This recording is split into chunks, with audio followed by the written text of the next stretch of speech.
কিন্তু আমরা দেখতে পাচ্ছি বিগত বছরগুলোতে সংরক্ষিত 50টি আসনে দলীয় মনোনয়নের মাধ্যমে নারী প্রতিনিধি সিলেক্ট করা হয়। এই জায়গাতে আমাদের কিছু আপত্তি আছে, কারণ আমরা বিশ্বাস করি যখন সরাসরি নির্বাচনের মাধ্যমে একজন নারী মাঠ পর্যায় থেকে প্রতিনিধি হয়ে নেতৃত্ব গড়ে তুলে তারপর যখন সে সংসদে যাবে তখন তার গ্রহণযোগ্যতাটা বেড়ে যায়। নতুবা যদি দলীয় মনোনয়নের মাধ্যমে হয় তখন সে দলের প্রতিনিধি হয়, তখন সে জনগণের প্রতিনিধি হয় না। তাই আমরা চাই নারীরা কোনো দলের টোকেন হবে না, নারীরা হবে জনগণের প্রতিনিধি। নারীদের যখনই মিডিয়ার মনে হয় যে নারীদের নিয়ে কোনো কিছু জানা দরকার, ওই টাইমে মিডিয়া আমাকে সবসময় রিচ করে, বা নারীদের নিয়ে কোনো প্রোগ্রামে কথা বলতে হবে, খুব আনফর্চুনেটলি ওই জায়গায় রিচ করা হয়।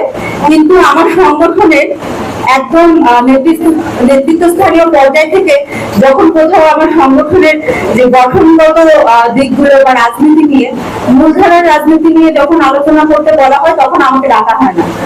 মানে আমরা যখন নারীদের নতুন বন্দোবস্তের কথা বলি, আমরা যখন বলছি যে মর্যাদাপূর্ণ বাংলাদেশের কথা, তখন আমাদের মর্যাদার গণ্ডি শুধু নারীদের সমাবেশে এসে কথা বলার মধ্যে সীমাবদ্ধ হয়ে গেছে। মানে নতুন রাজনৈতিক বন্দোবস্তের এইটাও মনে হয় সব থেকে বড় একটা বাধা, যে নারীরা মূলধারার রাজনীতিতে কথা বলতে গেলে স্টেজে সবার শেষে ডাকা হয়, অথবা একদম প্রথমে ডাকা হয় যখন আসলে আস্তে আস্তে স্লোগান দিতে দিতে যখন হচ্ছে স্টেজ বরফ হয়ে যাবে, প্রধান অতিথি এসে বক্তব্য দিবে এবং সে অবশ্যই একজন পুরুষ। তো এইটা নতুন রাজনৈতিক বন্দোবস্তের কথা যখন এনসিপি বলে, নতুন রাজনৈতিক বন্দোবস্তের কথা যখন যুবশক্তি বলে, নতুন রাজনৈতিক বন্দোবস্তের কথা যখন আমরা বলি আমাদের ছাত্র সংগঠনের তরফ থেকে, তখন আমরা এই জিনিসটা বারবার কেন যেন স্কিপ করে যাই। যাই হোক, মূল আলাপে ফিরে আসি। আমরা যখন বলছি মর্যাদাপূর্ণ বাংলাদেশের কথা, আপনারা দেখবেন মর্যাদাপূর্ণ বাংলাদেশের কথা যখন বলা হয়, বিভিন্ন পেশাজীবী মানুষের কথা বলা হয় যে একদম চা শ্রমিক থেকে শুরু করে রিক্সা শ্রমিক বা কৃষক যারা আছেন তারা যেন সমাজের যারা বিত্তশালী যারা আছেন তাদের সমান মৌলিক অধিকার গুলো পান, এই জন্য আমরা মর্যাদাপূর্ণ বাংলাদেশের কথা বলি। একই সাথে সাথে এই যে প্রান্তিক জনগোষ্ঠী আছে অর্থনৈতিক ভাবে, বা আপনি জাতিগত ভাবে প্রান্তিক যে জনগোষ্ঠী আছে তাদের সাথে আরেকটা জনগোষ্ঠীর আলাপ করা হয় মর্যাদাপূর্ণ বাংলাদেশে আলাপ, সেটা হচ্ছে নারীরা। মানে নারীদের আলাদা করে কেন যেন প্রান্তিক জনগোষ্ঠী অথবা বলা যায় যে জাতিগত প্রান্তিক বলেন অথবা অর্থনৈতিক ভাবে প্রান্তিক জনগোষ্ঠী বলেন, তাদের ভিতরে সবসময় ইনক্লুড করে দেওয়া হয়। মানে এই টেন্ডেন্সিটা এখন আমাদের ভিতরে থেকে গেছে, কারণ আমরাও জায়গাটা অর্জন করে নিতে পারি না। আমরা যখন নতুন রাজনৈতিক বন্দোবস্তের কথা বলি, নারীদের কথা তখন আমাদের আলাদাভাবে বলে দেওয়া হয়, কারণ এতদিন ধরে যে রাজনৈতিক এস্টাবলিশমেন্ট ছিল, ওই রাজনৈতিক এস্টাবলিশমেন্টের ভিতরে কি হয়েছে, আপনার যখন সংরক্ষিত আসনের কথা বলছি, এনভায়রনমেন্টের জন্য আমার সংরক্ষিত আসন দরকার, তাকে এখন বলা লাগছে। তো যখন আমাদের এস্টাবলিশমেন্ট, পলিটিক্যাল এস্টাবলিশমেন্ট ওই পর্যায়ে ছিল একটা সময় যে নেতার বউ অথবা নেতার বোন অথবা নেতার পরিবার সবসময় সংরক্ষিত আসনগুলোতে নির্বাচন করবে। এনসিপি একটা সুন্দর উদ্যোগ নিয়েছে যে সংরক্ষিত আসনগুলোতে সরাসরি যেন নারীরা নির্বাচিত হয়ে আসে। এই নারীরা কারা হবে এটাও আসলে পলিসিগত আলাপ, কারণ এই নারীরাও যদি হয় যে নেতার খুব কাছের ছোট বোন, নেতার মানে পরিবারের মানুষ, এটাও আমার মনে হয় না নতুন রাজনৈতিক বন্দোবস্ত পূর্ণ করতে পারবে। তো যারা রাজনীতি আমরা করছি আমাদেরও এই জায়গায় সচেতন থাকা উচিত। মর্যাদাপূর্ণ বাংলাদেশের কথা যখন বলছি, তখন বাংলাদেশের সব নাগরিকের সাথে নারীদের জন্য আলাদা করে বলা না হয় ততদিন পর্যন্ত মর্যাদাপূর্ণ বাংলাদেশের কথা বলে যাইতে হবে, যতদিন পর্যন্ত আমাদেরকে প্রান্তিক বানায় না দেওয়া হয়। বারবার আমাদেরকে বলা হয় যে নারীদের অধিকারের জন্য সবাইকে কথা বলতে হবে। কেন ভাই? আপনারা আমার জন্য আলাদা করে কেন কথা বলতে হবে? আপনি নিজের জন্য কথা বলেন, আপনি বাংলাদেশের যেরকম নাগরিক, আপনি বলেন এইভাবে যে বাংলাদেশের সব নাগরিকের জন্য সমানভাবে কথা বলতে হবে। আমাকে আলাদা করে আপনার মেনশন করার দরকার নেই।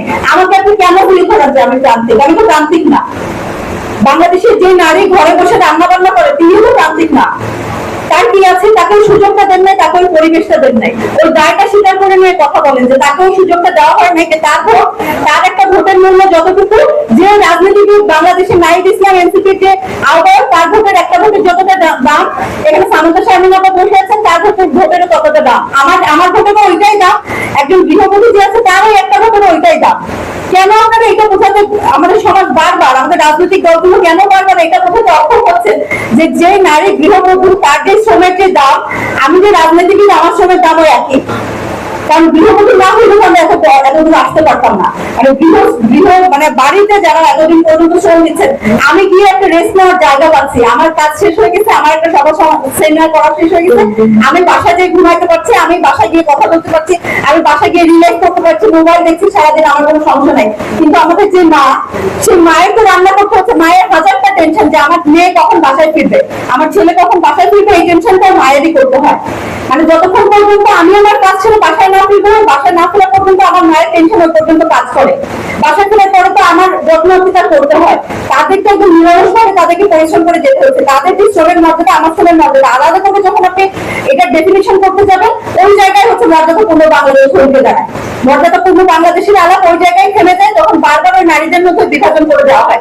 আপনি দেখবেন হিজাবি নন হিজাবি বা হচ্ছে স্লিভলেস যে পরে, টিপ যে পরে, তাদেরকে বারবার আলাদা করে দেওয়া হয়। বারবার হাসিনা সরকারের আমলে আমরা দেখেছি যে হিজাবি মেয়েরা আছে, নিকাবি মেয়েরা, তাদেরকে একরকম মানে প্রান্তিক বানায় দেওয়া হয়েছে যে এরা নারীদের নিয়ে আসলে কথা বলতে পারে না।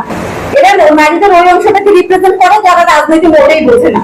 আর তাদেরকে যে এই যে মূলধারের রাজনীতিতে আপনার আনতে হবে, তাদেরকে যে বাংলাদেশের যে নাগরিক, প্রত্যেকটা নাগরিকের সমান যে অধিকার আছে রাজনীতিতে, অর্থনীতিতে, এই জিনিসটা যে বোঝাতে হবে, এই জিনিসটা আপনি না বোঝায় তাদেরকে প্রান্তিক করে রাখছে।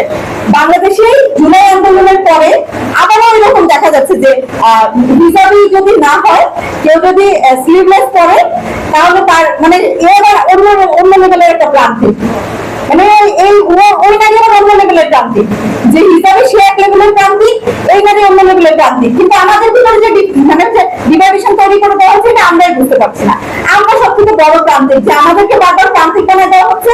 আমাদের মর্যাদা কোনো বাংলাদেশের কথা বলার সময় আমাদেরকে আলাদা একটা জাতি হিসেবে উপস্থাপন করা হচ্ছে একটা দেশের ভিতরে, এবং এই আলাপে আমরা খুব আগ্রহের সাথে অংশগ্রহণ করছি যে আমার অধিকার চাই, আমার অধিকার চাই। এটা যেরকম আমি বলবো, আমার যে পুলিশ সহকর্মী আছে সেও করবে।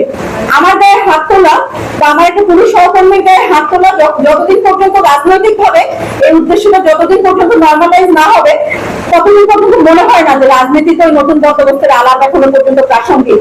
কারণ দেখবেন যে বাংলাদেশে নারীদের হচ্ছে রাজনীতিতে দমায় রাখা কিভাবে হয়, আমার পোস্টে এসে কমেন্ট করে যে গালি দিয়ে যে তোর হিজাব কোথায়।